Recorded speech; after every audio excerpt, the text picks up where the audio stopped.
César Casasola Castro es licenciado en Psicología, con énfasis en neurociencias. Cuenta con una maestría en Investigación Biomédica Básica. Es doctor en Ciencias Biomédicas por el Instituto de Fisiología Celular de la Universidad Nacional Autónoma de México y además desarrolló un postdoctorado en Farmacología Conductual. Ha impartido más de 220 cursos a nivel licenciatura y posgrado, dirigido honorables tesis y ha escrito y presentado 15 artículos en publicaciones científicas nacionales e internacionales. Actualmente el doctor Casasola es profesor de tiempo completo en el Departamento de Psicología y Neurociencias de la Facultad de Psicología en la Universidad Nacional Autónoma de México, así como miembro del subcomité académico de la licenciatura en Neurociencias de la UNAM. Hoy nos va a compartir una charla, una conferencia con el tema de cerebro, adicción y creatividad. Bienvenido, doctor César Casasola. Muchas gracias. Muy buenas tardes tengan todos ustedes. Agradezco el favor de su atención y especialmente quisiera agradecer, por supuesto, al Consejo Quintanarroense de Ciencia y Tecnología, por supuesto, a la Red de Planetarios de Quintana Roo. Esto por su amable invitación. El día de hoy, comienzo entonces, el día de hoy vamos a hablar de un aspecto muy importante, un problema que ha acompañado a la humanidad desde sus inicios y que ha castigado a la humanidad de manera muy fuerte. Estoy hablando de las adicciones. Las adicciones, ¿no? Es una de las psicopatologías, más importantes, de los trastornos de la salud mental más importantes. Quizá, de hecho, la de mayor prevalencia. En la encuesta nacional de salud mental, ¿sí?, realizada por el Instituto Nacional de Psiquiatría, se coloca a la adicción al alcohol como la primera patología o enfermedad que afecta a la salud mental. El día de hoy entonces hablaremos un poco de las adicciones, qué es la adicción, cómo se define, cómo se constituye y particularmente qué ocurre en el cerebro durante una adicción. Cuáles son los cambios y las modificaciones que presenta durante un proceso adictivo. Y al final también discutiremos un aspecto importante, interesante, que se ha señalado frecuentemente en distintos ámbitos acerca de si existe una relación entre el consumo de drogas y la creatividad. Si esta última, la creatividad, se ve aumentada, ¿sí?, o hay una mejora, o hay una facilitación del proceso creativo a través de la creatividad. Veremos qué dicen algunos estudios especializados con respecto a esta pregunta. Bueno, primero déjenme un poco señalar qué es las adicciones, qué significa ser adicto. Es muy interesante ver lo que implica este concepto, incluso desde su origen. El origen de esta palabra, la palabra adicto, tiene su raíz en la Roma antigua. En la Roma antigua ocurría algo interesante. Si una persona, por ejemplo, contraía una deuda y a la postre, en algún momento, era incapaz de saldar, de pagar esa deuda a su acreedor, las leyes romanas obligaban a esta persona a convertirse en esclavo y servirle a su acreedor durante el tiempo que fuera necesario hasta que saldara su deuda. Incluso, si el deudor fallecía, este heredaba la deuda a sus hijos y sus hijos se convertían en esclavos del acreedor. El nombre específico para esta situación, para este tipo de esclavos, era adictus. Adictus era aquel entonces que era un esclavo, ¿sí?, de su amo, y había caído en esa condición por su incapacidad de saldar una deuda. Esto es muy interesante porque entonces la palabra adicción y adicto, ¿no?, refiere a esclavitud y pérdida de la libertad, como actualmente incluso señalamos que las drogas te convierten en un esclavo o esclavizan. Bueno, ya más actualmente, ¿no?, en pleno siglo XXI, ¿qué significa el proceso de adicción? ¿No? ¿Qué significa, qué implica una adicción? Bueno, la Organización Mundial de la Salud y este autor que a mí me gusta mucho, Purves, en su libro Neurociencia, definen un poco la adicción de la siguiente manera. Es un trastorno persistente de la función cerebral. Esto es muy importante. Está ubicando las adicciones como un trastorno del cerebro. Si se dan cuenta, está sustrayendo a las adicciones de otros ámbitos como por ejemplo de la psiquiatría, de la salud mental, y la está colocando en el ámbito de las neurociencias. En este trastorno ocurre un uso compulsivo de las drogas, a pesar de las serias consecuencias punitivas, ¿sí? Dañinas y negativas para el usuario. Esto es muy importante porque además hay un trastorno de la conducta, un trastorno de la psicología del individuo. La adicción es un trastorno crónico recidivante. Esto quiere decir que regresa, que se restituye, que se reinstala y que se caracteriza por una compulsión. ¿Qué quiere decir esto? Que hay acciones, ¿sí? Que hay conductas que son cometidas repetitivamente por el individuo, que hay una fuerza que lo obliga a llevar a cabo estas acciones y que es incontrolable. El sujeto pierde el control sobre estas acciones y las hace de manera compulsiva. Además de que va acompañado de una serie de alteraciones en el orden de lo afectivo, de lo anímico, de lo emocional. Por ejemplo, se presenta disforia, se presenta ansiedad, irritabilidad, nerviosismo y después otras patologías como incluso depresión o melancolía, etcétera, etcétera. Este tipo de situación entonces afecta, ¿no?, al individuo y colapsa su funcionalidad en la esfera personal, en la esfera familiar, en la esfera de salud, en la esfera laboral. Incluso llega a afectar, por supuesto, al núcleo cercano del individuo, a la familia. Afectando a la familia, por tanto, también afecta a la sociedad.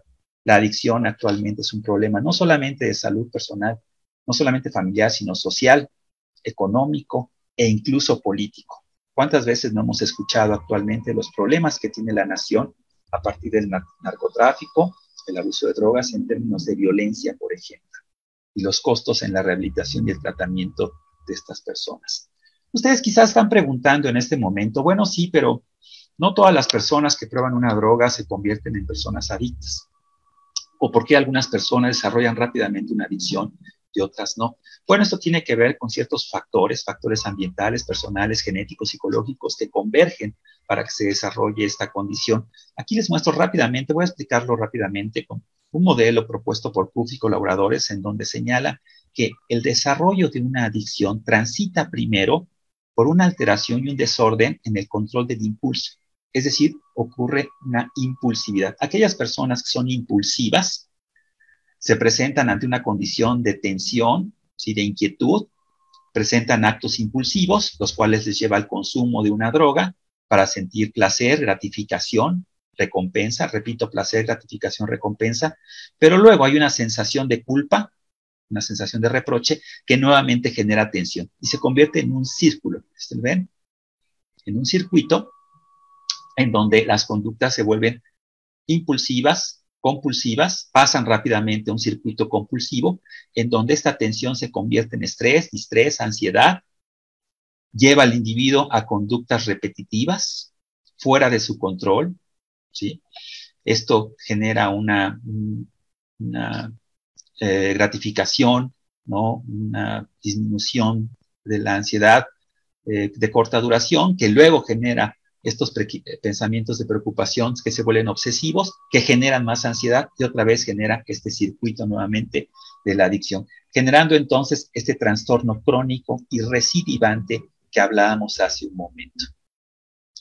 Este tipo de alteraciones que sufren las personas pueden ser tan graves que pueden afectar, pues, su salud de manera dramática.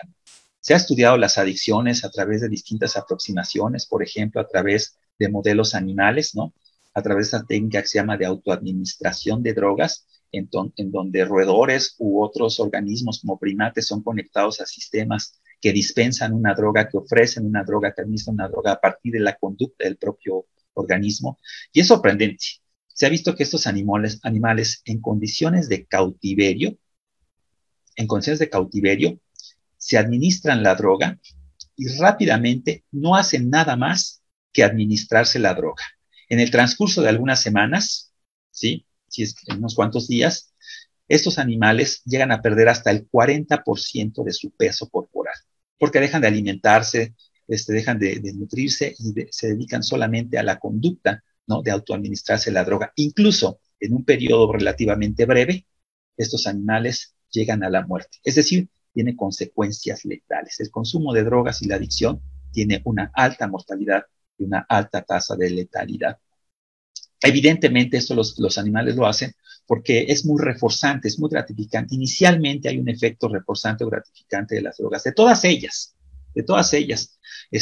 Vean ustedes, aquí tenemos varios ejemplos de algunas drogas, el tabaco, el alcohol, ¿no? Algunos depresores del sistema nervioso, ansiolíticos, por supuesto los cannabinoides, ¿no? Los derivados de la cannabis, la marihuana, estimulantes, opiáceos, alucinógenos, drogas asociativos, todas ellas en mayor o menor medida, todas estas en mayor o menor medida tienen una potencialidad de generar una adicción. Modifican severamente la conducta de los organismos, cambian fuertemente la conducta de los organismos. Para darles un ejemplo, déjenme mostrarles este estudio. Este es un estudio clásico, ¿no? En donde se observa, simplemente es para ejemplificar el efecto de las drogas sobre la conducta de los organismos. Aquí, bueno, ustedes saben que los arácnidos tienen esta conducta de tejer sus redes, ¿no? Para capturar a sus presas. Y generalmente son estructuras muy geométricas, muy exactas, ¿no? Que incluso nos sorprenden, ¿no? De la exactitud con la que estos animales son capaces de llevar a cabo estos elementos. Bueno, ¿qué pasa si a un arácnido le pongo, ¿no? Una pequeña dosis, por ejemplo, de cannabinoides, de marihuana? Vean ustedes cómo la red se modifica dramáticamente. O de bencedrina, ¿no? Que es una metanfetamina. O de un estimulante del sistema nervioso, ¿no? Que es la cafeína. Estimula el sistema nervioso, o incluso de un depresor, un anestésico, como es el hidrato de cloral. Vean ustedes los cambios dramáticos que ocurren en la conducta de estos organismos a partir de la administración de estas moléculas. No nos extraña que estas moléculas, pues además de modificar la conducta, también modifiquen el sistema nervioso y el cerebro de quien está utilizando estas moléculas, estas drogas, y quien está desarrollando un proceso de adicción. La pregunta entonces aquí interesante, importante es, ¿qué está ocurriendo? ¿Qué cambios ocurren en un cerebro durante la instalación de una adicción? ¿Es igual el cerebro de una persona adicta al de una persona que no presenta una adicción? ¿Qué está sustentando, qué está soportando en el cerebro del individuo esos cambios conductuales de impulsividad, de compulsividad, ¿no? De pérdida del control y los cambios anímicos que se observan en estas personas? Bueno, es muy interesante. Miren, primero hay que señalar, esto es muy importante para los psicólogos, los neurocientíficos. Esto es muy importante porque, pues, los organismos tenemos en nuestro sistema nervioso sistemas adaptativos, ¿no? Que han sido determinados de manera evolutiva a lo largo de millones de años para que nosotros podamos adaptarnos a nuestro medio ambiente, obtener los beneficios de este medio ambiente y sobrevivir.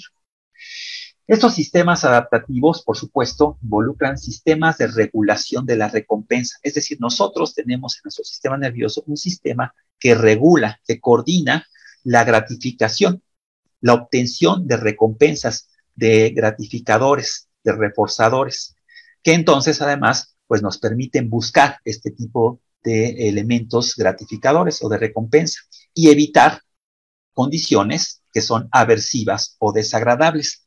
Durante mucho tiempo los psicólogos estuvieron refiriendo la existencia de este sistema y poco tiempo después los neurocientíficos encontraron las bases neuroanatómicas de este sistema y de hecho le denominaron como el sistema de recompensa.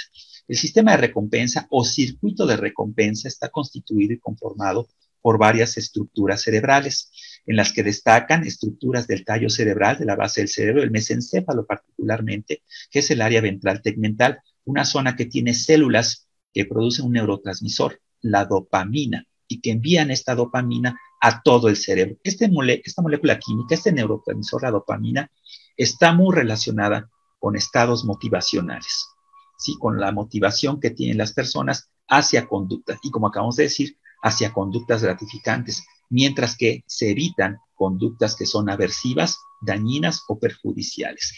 El área ventral tegmental envía dopamina a varias estructuras, ¿no? A la amígdala, al globo pálido, por ejemplo, al núcleo accumbens. Esta estructura es muy importante y incluso algunos autores han señalado que el núcleo accumbens en la base de nuestro cerebro, la parte anterior de nuestro cerebro, se ha referido incluso como el núcleo, por así decirlo, ¿no? El núcleo del placer, o una zona cerebral sumamente involucrada con el procesamiento del placer. Y la corteza frontal, específicamente la prefrontal.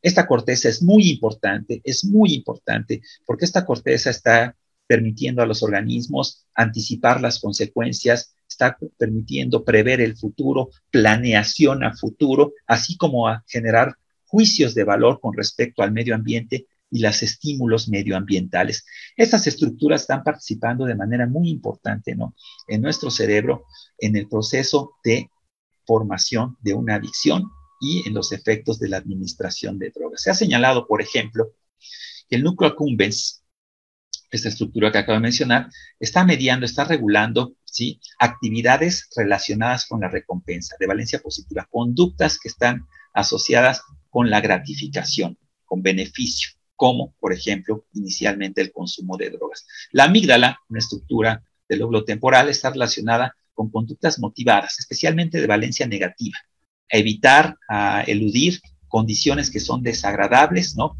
o que nos causan miedo, o que nos causan temor, o que ponen en riesgo nuestra sobrevivencia, o nos generan inconformidad, disconfort. Mientras que la corteza prefrontal, acabo de señalarla, está muy relacionada, decía hace un momento, con esa perspectiva a futuro, con esa planeación, toma de decisiones, ¿no?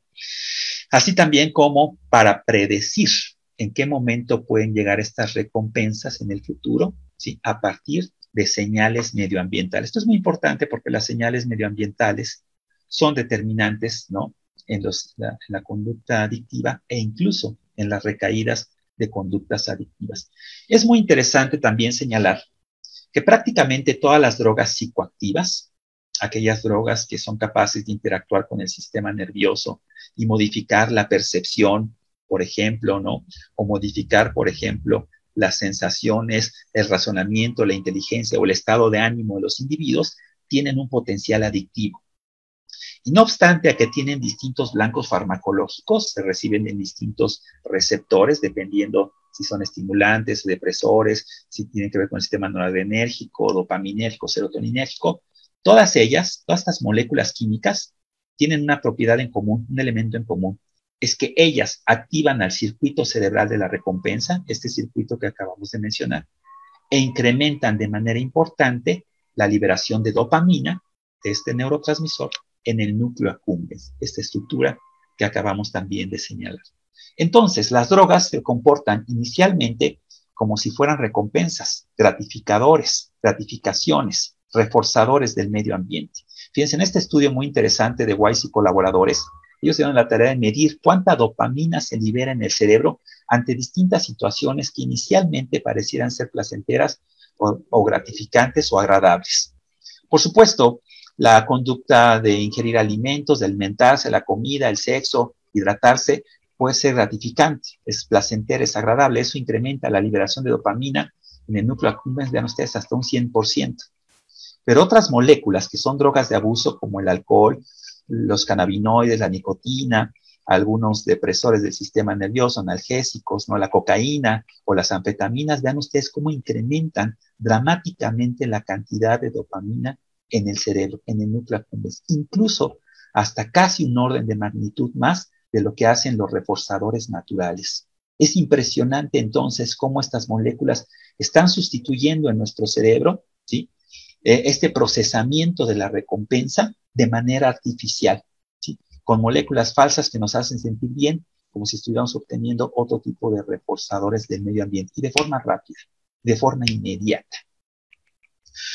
Pero cuando esto ocurre de manera continua, constante, ¿sí?, crónica, y el uso de drogas se vuelve una conducta impulsiva, compulsiva, con pérdida del control, entonces también el cerebro empieza a cambiar de manera correspondiente y se empiezan a observar cambios en el cerebro que están acompañando a la instalación, al proceso de adicción en el individuo. Por ejemplo, el sujeto cada vez se vuelve menos sensible a la droga, necesita cada vez mayores cantidades de la droga para sentir el efecto que anteriormente alcanzaba con una dosis menor. Esto en farmacología se denomina tolerancia farmacológica.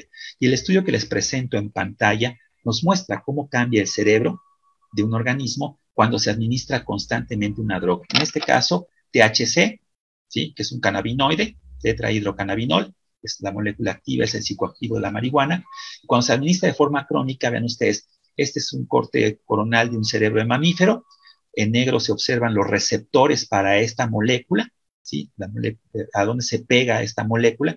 Y después de un uso crónico, ustedes pueden ver a la derecha de sus pantallas cómo la cantidad de estos receptores ha disminuido. Por lo tanto, entonces, ahora se necesita más molécula, ¿sí? Más droga, para producir el efecto que anteriormente se alcanzaba con una dosis menor. ¿Por qué? Porque los receptores se han modificado, han disminuido, se han ido hacia la baja. Esto ocurre después de la administración continua o constante de una molécula. Pero a nivel celular también ocurren otros procesos muy interesantes. Miren, por ejemplo, las neuronas, que son las células principales de nuestro sistema nervioso, de nuestro cerebro, junto con las células gliales. Las neuronas tienen unas proyecciones que se llaman dendritas. Sobre esas dendritas se llevan a cabo las conexiones sinápticas, se conectan las neuronas con otras neuronas o con otras células, para entonces así recibir señales electroquímicas y a través del procesamiento de estas señales, pues generar circuitos o redes neuronales que finalmente soportan y sustentan todas nuestras funciones. En estas estructuras, las dendritas, hay unas estructuras más pequeñas que se llaman espinas dendríticas, que es ahí donde se llevan a cabo estos contactos, la sinapsis. Vean qué pasa en el núcleo accumbens cuando se administra de forma crónica o constante cocaína. Lo que ocurre es que en las neuronas del núcleo accumbens, en sus dendritas, se incrementa sustantivamente el número de espinas dendríticas, incrementa la cantidad de espinas dendríticas. ¿Qué quiere decir esto? Pues que hay una mayor sensibilidad del sistema. Vean ustedes, el núcleo accumbens originalmente, ¿no? Tenía una respuesta hacia las drogas, una respuesta moderada, pero después del uso crónico o la exposición crónica a estas drogas, ahora vean ustedes, esta estructura, al tener más espinas dendríticas, más sitios de recepción, más sitios de contacto, ¿sí? Ahora se vuelve mucho más susceptible, más sensible, ¿sí? A los estímulos, ¿sí? Por ejemplo, estímulos medioambientales de la corteza prefrontal que están avisando sobre la posibilidad, ¿sí? De una recompensa, de una gratificación, sobre la posibilidad de administrarse droga. Entonces, esto hace que el sujeto se vuelva cada vez más sensible, ¿sí? Se vuelva cada vez más ansioso, desee, ¿sí? Con fervor, ¿sí? La recepción o la administración de una nueva dosis, de una nueva droga. El famoso craving, así se llama el craving, que es ese deseo ansioso por una nueva dosificación, por una nueva dosis de la droga. Y eso está ocurriendo, vean ustedes, en el circuito de la recompensa en el cerebro de los organismos, de los individuos. El metabolismo energético también se ve afectado. La forma en que el cerebro de las personas que están consumiendo drogas y que han sido una adicción utiliza la energía, ¿no? Se provee de energía, también se afecta severamente. Esta es un par de estudios de Nora Volkoff. Nora Volkoff es una mexicana que actualmente dirige la Oficina de Investigación en Drogas y Salud de Estados Unidos. Tiene algunos estudios interesantes. Esto es con tomografía por emisión de positrones y se puede observar, vean ustedes, en la parte superior, ¿sí? En el renglón superior se observan 3 imágenes de cerebros normales y se observa el metabolismo energético, cómo está activado el metabolismo de la glucosa en el cerebro de estas 3 personas. Pero vean ustedes, después de que se consumió drogas, incluso 10 días después de que un consumidor de drogas, ¿sí? En este caso cocaína, consumió cocaína, se vuelve a tomar la imagen y noten cómo la actividad energética, el metabolismo energético, se encuentra significativamente disminuido en el cerebro de estos individuos. Incluso 100 días después de que el individuo consumió cocaína, vean ustedes, incluso en ese periodo tan largo, todavía se ve un efecto grave sobre el metabolismo energético. Este cerebro está privado de su fuente principal de energía, de glucosa, de su capacidad para generar energía y sustentar, soportar, llevar a cabo sus funciones normales o habituales. Otra cosa importantísima que ocurre en el cerebro y en el comportamiento de las personas durante las adicciones es el síndrome de abstinencia. El síndrome de abstinencia es un conjunto de signos y síntomas que se presentan inmediatamente después del retiro súbito o abrupto en el consumo continuo y constante de una droga. Vean ustedes que ocurren varias cosas en el síndrome de abstinencia. Las personas están ansiosas, nerviosas, inquietas, tienen irritabilidad, incluso llegan a tener alucinaciones o incluso hasta convulsiones. En este estudio se observa, vean ustedes, que hay síndrome de abstinencia para todas estas drogas: cocaína, opioides, etanol, nicotina, marihuana. La marihuana, los cannabinoides generan síndrome de abstinencia. Sí, sí generan síndrome de abstinencia. Aquí hay algunas características del síndrome de abstinencia relacionados con el funcionamiento cerebral. Por ejemplo, vean ustedes, el umbral de estimulación cerebral para la recompensa se modifica. Sí, por supuesto, se eleva. Esto quiere decir que las personas que han desarrollado una adicción ahora necesitan, para sentir la sensación de recompensa, de bienestar, de gratificación, necesitan, por supuesto, ahora condiciones mucho mayores, porque el umbral se ha recorrido, ya una situación que a cualquiera de nosotros nos produciría gratificación. Por ejemplo, ver a una persona estimada, salir con amigos, tener una comida agradable, eso ya no genera placer y gratificación a estas personas, porque su umbral se ha modificado significativamente, se ha elevado. Otro aspecto importante, vean ustedes, un factor que está asociado con estrés, ¿sí? Se encuentra elevado en la amígdala, ¿sí? Este factor que está asociado con las corticotrofinas, con el cortisol, es el factor liberador de corticotrofina, lo produce la amígdala, llega la hipófisis, llega a la amígdala y genera una hiperreactividad de la amígdala. Por lo tanto, la amígdala está hiperreactiva y la persona está propensa, ¿sí?, a sentir con mayor intensidad sensaciones desagradables, estados desagradables. Y además, vean ustedes, la respuesta de ansiedad o la sintomatología ansiosa también se ve aumentada. Todo esto es a consecuencia del uso constante, continuo de una droga y del desarrollo de una adicción. Evidentemente, esto afecta de manera importante la conducta del individuo, su comportamiento, la forma en que su cerebro está procesando la información del medio ambiente, en que está respondiendo a las exigencias y a los retos del medio ambiente y en general a la forma en que está llevando a cabo las funciones normales, cotidianas, que todos los días nuestro cerebro lleva a cabo. Cómo aprender, cómo pensar, cómo resolver problemas, cómo interactuar con otras personas, cómo, por ejemplo, generar memorias, ¿no?, etcétera, etcétera, etcétera. Pero también entre estas hay una función cerebral que es muy interesante, que es la creatividad. Y lo menciono en este momento, lo destaco, porque desde hace muchos años ha habido una idea, una creencia que relaciona o asocia a las drogas con la creatividad.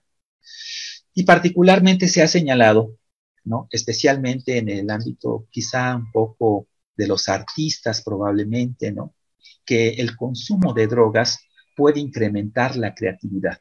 ¿Por qué?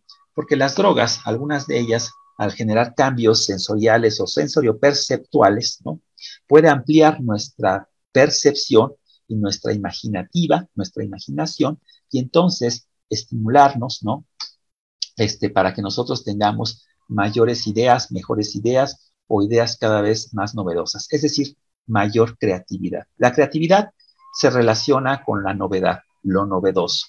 Creatividad se define como un proceso, una capacidad cerebral que implica, por supuesto, generar nuevas ideas, nuevos procedimientos, nuevos caminos, nuevas formas, o asociar cosas, ¿no?, que anteriormente no estaban vinculadas, generar asociaciones para dar pauta a nuevas ideas, ¿no?, nuevos conceptos, nuevos patrones de acción o nuevas cosas. Bueno, ¿será esto cierto? ¿Será cierto? El consumo de algunas drogas podrían mejorar nuestra creatividad, podrían mejorar nuestra función cerebral y hacernos más creativos. ¿Será esto cierto? ¿Qué dice la ciencia y algunos estudios con respecto de esto? Bueno, veamos. Evidentemente, la creatividad está importantemente regulada, ¿no?, por varias funciones. Por ejemplo, la atención. Es importante para la creatividad poner atención, estar atentos, ser capaces de filtrar información, ¿no?, concentrar información y atender a las tareas. El consumo de drogas beneficiará la atención. Esta es una tarea muy sencilla que hacemos los psicólogos, se llama detección de señales, que mide la capacidad de atención. Y miren, aquí tenemos algunas gráficas en donde nos muestra, nos compara dos grupos, ¿no? Uno, en las barras en negro, es una persona que le administraron solución salina, es decir, agua, no es ninguna droga, solución salina, es suero, no tiene ningún efecto. Y en las barras grises, se administró THC, ¿sí? Tetrahidrocannabinol, que es la molécula activa de la marihuana, es decir, se administró marihuana en distintas dosis, vean ustedes, ¿sí? Y en distintos momentos, esto es 30 segundos después, 5 segundos, 2.5 y 1 segundo después de la estimulación. Y noten ustedes como en todos los casos, vean ustedes, en la ejecución de los sujetos, decrementa en distintos tiempos cuando se administró la droga, ¿sí? El número de respuestas incorrectas, este es el número de respuestas incorrectas, vean ustedes cómo aumenta, ¿sí? De las barras oscuras a las barras grises son con la droga, vean ustedes cómo el número de respuestas incrementa en distintos momentos, ¿sí? 35, 2.5, un segundo después de la administración de la molécula, incluso de manera bastante dramática. Y bueno, también las omisiones, es decir, las omisiones, el sujeto estaba distraído, tenía omisiones, que también finalmente son respuestas incorrectas o errores, también incrementan ante la administración de la droga. Esto quiere decir que la administración de una droga, por ejemplo, en este caso marihuana, pues no favorece de ninguna manera el proceso atentivo. Pero quizá favorece... ¿Perdón? ¿Vamos bien? Sí. Pero quizá también, bueno, quizá no favorezca el proceso atentivo, pero quizá favorezca procesos de atención o de memoria. Este es otro estudio muy interesante. ¿Qué hacen las drogas sobre la memoria? Bien, aquí tenemos un estudio en donde se evalúa la capacidad de memoria de los sujetos, ¿no? Y vean ustedes, aquí se mide el total de errores, ¿sí? El total de errores en sujetos control que no han recibido la administración de la droga, en sujetos que recibieron la administración de anfetaminas, de opiáceos, o incluso en sujetos que recibieron estas drogas, pero después de que la droga abandonó su sistema. Después de que se excretó la droga, se eliminó del torrente sanguíneo. Y noten ustedes, como en todos los casos, hay un incremento significativo, dramático. Vean ustedes, en este caso es casi, ¿no?, del 250%, casi aproximadamente 250%, para el grupo que consumió anfetaminas, opioides, e incluso después de que la droga ya abandonó el sistema, la cantidad de errores en esta tarea de memoria, que es una tarea muy sencilla, es la asociación de pares, ¿no? Se asocian pares, se dice una palabra y se asocia con otra, se repite esta con la que está asociada, y vean ustedes la cantidad de errores, pues se incrementa sustantivamente. Esto quiere decir que el consumo de estas drogas afectan de manera importante, muy, muy importante, a la memoria humana. Bueno, ya propiamente sobre el proceso de creatividad, se ha analizado, se ha estudiado científicamente a la creatividad y se ha visto que está constituida por distintos componentes. Por ejemplo, la flexibilidad, la elaboración, el insight, la imaginativa, ¿no? ¿Qué pasa con estos procesos constitutivos de la creatividad cuando se administra una droga de abuso? Bueno, este es otro estudio, este es un estudio muy interesante, ¿no?, sobre el efecto de la cocaína sobre la capacidad de insight. El insight es esa capacidad de darse cuenta, es como cuando, perdónenme la palabra, es cuando decimos se nos cae el 20, es cuando nosotros nos damos cuenta, comprendemos algo instantáneamente, inmediatamente. Por ejemplo, ¿cómo se puede evaluar el insight? Por ejemplo, yo les digo, díganme una palabra distinta que pueda ser construida con las letras que conforman la palabra becerro. Ahí se las dejo de tarea, piensen que otra palabra se puede conformar con las letras de esta otra palabra becerro. Entonces, se mide esta capacidad de los sujetos y vean ustedes, aquí tenemos 3 grupos. Un grupo, ¿sí?, que es el grupo control, que es la barra blanca. Un segundo grupo, en donde se detectó cocaína en la orina, es decir, es un estudio, se detectó cocaína en la orina, es quiere decir que se había administrado cocaína, ¿no? Y otro grupo en donde había consumido cocaína, pero esta ya había abandonado el sistema, es decir, ya salía negativo en el estudio de orina, pero había consumido cocaína. Y en todos los casos, vean ustedes, las mediciones del insight, ¿sí?, el porcentaje de respuestas, vean cómo se disminuye significativamente con respecto al grupo control, en el grupo que tenía presente cocaína en el sistema, así como en el grupo que incluso ya la cocaína había abandonado el sistema, pero que había consumido previamente. Entonces, la capacidad de dar cuenta, de comprender, ¿no?, ese famoso insight, ese eureka, ¿no?, cuando creamos algo, ese famoso momento de creación que se asocia con la palabra eureka, vean ustedes cómo se ve perjudicado significativamente con el consumo de una droga. Estos son otros elementos constitutivos del proceso creativo. Varios autores que han estudiado creatividad, que han tratado de medir la capacidad de creatividad humana, pues señalan que la creatividad está constituida por la afluencia, ¿no? Es decir, por ejemplo, díganme en este momento todas las palabras que puedan decirme que empiecen con la letra C y que sean un verbo, ¿no? Correr, cantar, etcétera, etcétera, etcétera. Entonces, eso es fluencia, ¿no? Flexibilidad es una forma, es la capacidad para resolver un problema de una manera distinta a la que normalmente, o llevar a cabo una acción de una manera distinta, con algún cambio de la forma en que habitualmente se hace. Originalidad, ¿no? Es generar una idea nueva, novedosa, ¿no? Y elaboración también es la capacidad para encontrar nuevas utilidades o usos o condiciones o consecuencias de algo. Por ejemplo, si yo les digo, ¿para qué sirve un calcetín? O díganme, esto es clásico, díganme aplicaciones o usos diferentes, ¿no? Al de un calcetín. ¿Cuántos pueden decirme? Alguien puede decirme, bueno, pues se puede utilizar como un guante. Ah, bueno, pues eso es poco creativo. Es creativo, pero es poco creativo. Pero a lo mejor alguien puede decirme, no, yo puedo utilizar un calcetín para filtrar agua, por ejemplo. O puedo utilizar un calcetín, le pongo algo pesado dentro, arena, y a lo mejor puedo hacer una pesa para medir la verticalidad y ver si un muro en arquitectura está recto, es vertical. Eso ya es muy creativo. Eso tiene que ver con elaboración. Entonces se miden estos componentes de la creatividad: afluencia, flexibilidad, originalidad, elaboración, insight, ¿no? Atención, memoria, etcétera. ¿Y qué pasa? Vean este estudio. Este estudio está muy interesante, está muy bonito. Y aquí se administra, entonces hay 3 grupos. Hay un grupo que recibe un placebo, es decir, una molécula inerte que no hace nada, no se administra la droga. Mientras que hay otros 2 grupos, a uno de los grupos se le administra marihuana, THC, tetrahidrocannabinol, y en una concentración de 5.5 miligramos, mientras que otro grupo, el de las barras grises, ¿no? Bueno, un poco más claras, ¿no? Se le administra una concentración mayor, ¿sí? De marihuana, de tetrahidrocannabinol, que es 22 miligramos. Y bueno, ustedes pueden observar las consecuencias, ¿no? Vean ustedes, por ejemplo, ¿qué pasa con la afluencia? Pues vean ustedes, ante una dosis baja, ¿sí? Pues no hay mucho cambio, pero si se incrementa un poco la dosis, vean ustedes cómo la capacidad disminuye.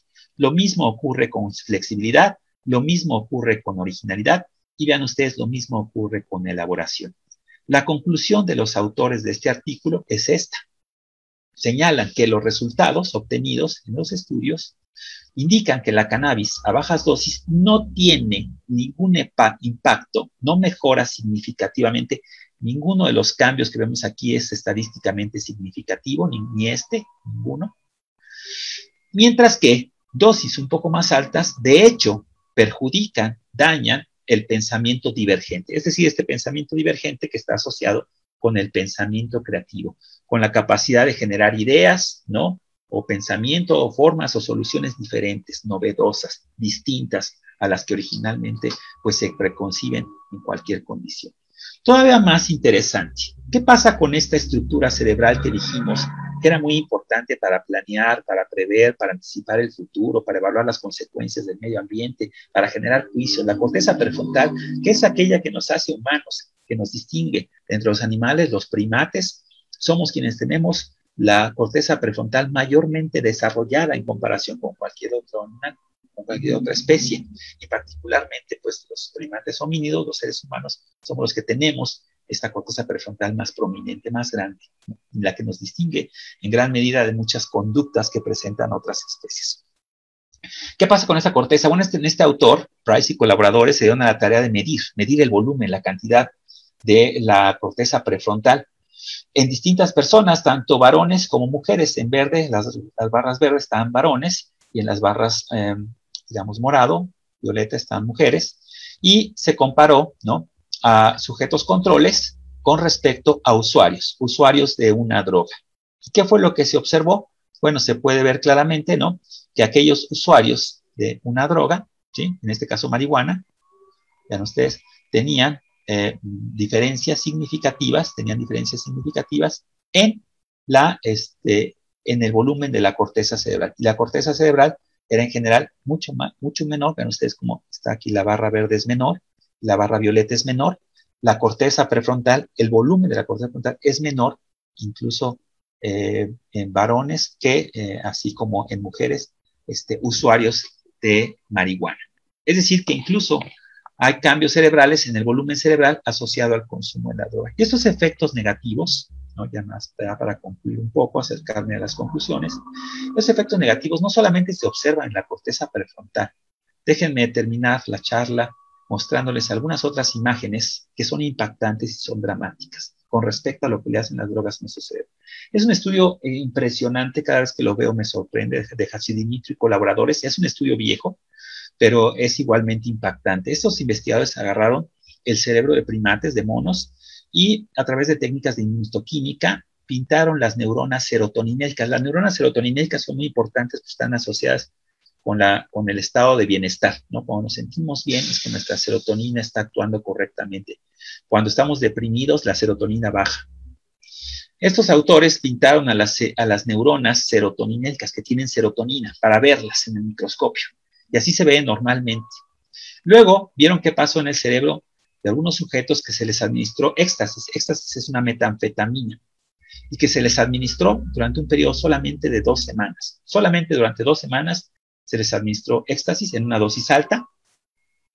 Y con solo 2 semanas, vean ustedes lo que ocurrió en el cerebro, en la corteza de estos sujetos. Vean ustedes cómo la cantidad, ¿sí?, de ramificaciones de las neuronas serotoninérgicas disminuyó dramáticamente.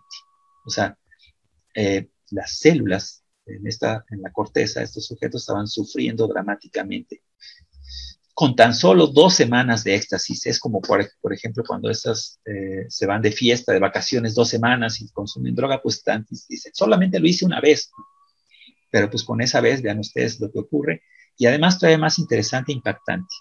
7 años después, en este estudio se midió estos animales 7 años después, de estas solamente 2 semanas, y 7 años después, la cantidad de ramificaciones serotoninérgicas era menor a aquellas condiciones control, aquellos sujetos que no habían consumido la droga, 7 años después. Muchas de estas drogas no solamente afectan el cerebro, sino incluso también otras estructuras corporales, ¿no? Se sabe que la cocaína, por ejemplo, es un potente vasoconstrictor, produce vasoconstricción y además eleva la tensión arterial, la presión arterial. Esto es muy interesante porque conforme se administra de forma continua y constante este vasoconstrictor, las paredes de los vasos sanguíneos se van debilitando, pierden su flexibilidad y al haber mayor presión arterial pueden romperse y generar hemorragias, las clásicas hemorragias nasales. Estas hemorragias al final pues son daños, generan daños porque las células se quedan sin el torrente sanguíneo y sin los nutrientes, se empiezan a formar cicatrices. Este es un caso extremo de una perforación del paladar en un usuario de cocaína constante, precisamente a raíz de ese daño tisular por el consumo constante y continuo de cocaína. Vean ustedes, prácticamente el sujeto podía introducir el dedo en la boca y podía sacar el dedo por la fosa nasal, ¿no?, haciendo una comunicación en el paladar de este sujeto. Ese es otro caso extraordinario. Desde hace un momento la cocaína es un potente vasoconstrictor, genera hemorragias, no rompe vasos sanguíneos, ¿no?, por eso esas hemorragias son tan frecuentes. Ese es un caso, es un corte coronal de un cerebro humano, en donde ustedes pueden observar, evidentemente este sujeto ya no está vivo, si no, no se pudo haber tomado esta fotografía, y ustedes pueden ver aquí, en esta zona, un evento cerebrovascular, ¿sí? Ustedes, este es un coágulo sanguíneo gigantesco que se formó a través de la ruptura de una arteria, probablemente la arteria cerebral media, y entonces generando esta hemorragia intracerebral, intracraneal, este coágulo gigantesco que condujo, además de pequeños microinfartos que se ven por ahí, se observa rojo, ustedes observan rojo es sangre, que terminó con la vida del individuo. Este es otro caso, una hemorragia intracraneal, subaracnoidal, de un usuario de cocaína.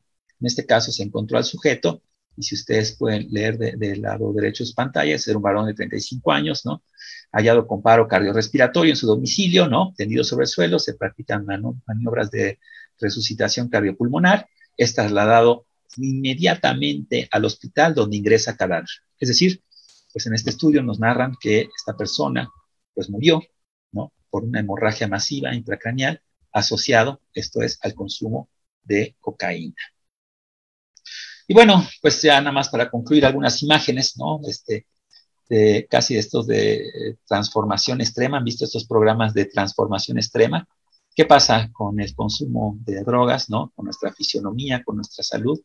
Cuando el consumo de drogas se vuelve continuo constante. Vean ustedes, estas son fotografías clásicas que ustedes pueden encontrar en internet, ¿no?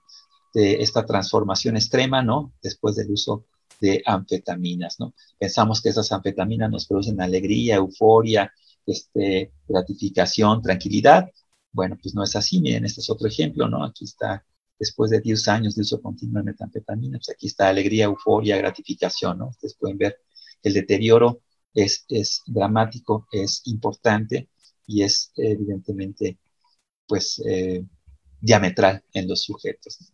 Bueno, esto ha sido una revisión general de algunos de los cambios que ocurren en el cerebro de una persona después del consumo de drogas y el desarrollo de una adicción y su posible relación con procesos cognitivos cerebrales, como es el caso de la creatividad. Espero que la charla haya sido interesante, de su interés, y que haya alcanzado los objetivos de este importante evento que organiza la Red de Planetarios de Quintana Roo. Muchas gracias por su atención.